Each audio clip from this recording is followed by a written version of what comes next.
Want to help in the fight against cancer? Well, now you can by hopping on a bike this weekend. Here to explain is Jennifer Goodman Linn, founder of Memorial Sloan Kettering Cancer Center's Cycle for Survival. Welcome to the show. Thanks for having me. Well, Jennifer, tell us about this whole Cycle for Survival. Absolutely. So I was diagnosed about 4 years ago with a very rare form of cancer called sarcoma. And I love cycling. And it was the one thing I never gave up when I was going through my treatments. That continued to this day.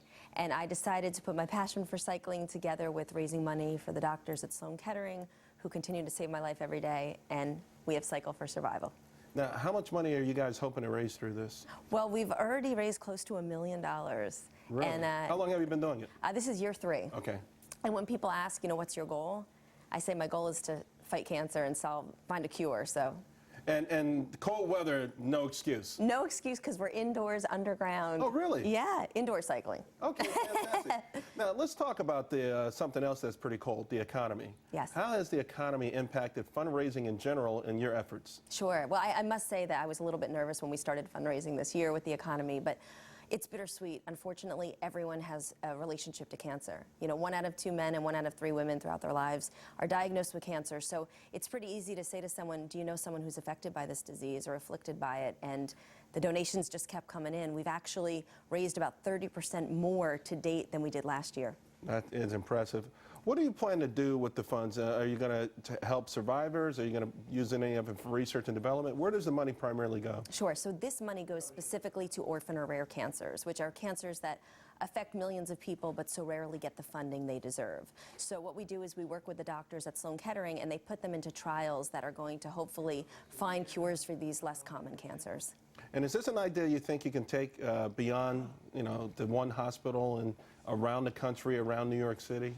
I'm hoping to. I mean, the exciting thing this year is Equinox is our official partner, so we're doing it at the Equinox location on 44th Street in Lexington, and we're hoping to go national next year, so to spread the word and awareness around the country. And so the one thing is a lot of money has been put toward cancer research. Do you find when you approach people about this that anybody's skeptical? Is there still a lot of optimism that we're getting closer to perhaps finding cures? Well, there's been a lot of money put towards cancer research, but not towards these orphan or rare cancers. So, and it's hard, because they're so rare, there's not a lot of incentives for pharmaceutical companies to invest in them. So when you talk to people and say, I'm trying to raise money for these cancers that, although they're rare, actually are responsible for 35% of cancer deaths a year, it's pretty easy to get people to say, let me help out. That's a fascinating point. If there's no money into it, a lot of people won't touch it. Is there a role somehow for the government to play in that, to fill that gap? Because, despite the fact you've raised a lot of money, it's going to take a lot more to find cures. Should the government step in and provide some funding? Absolutely. I would love to see that happen.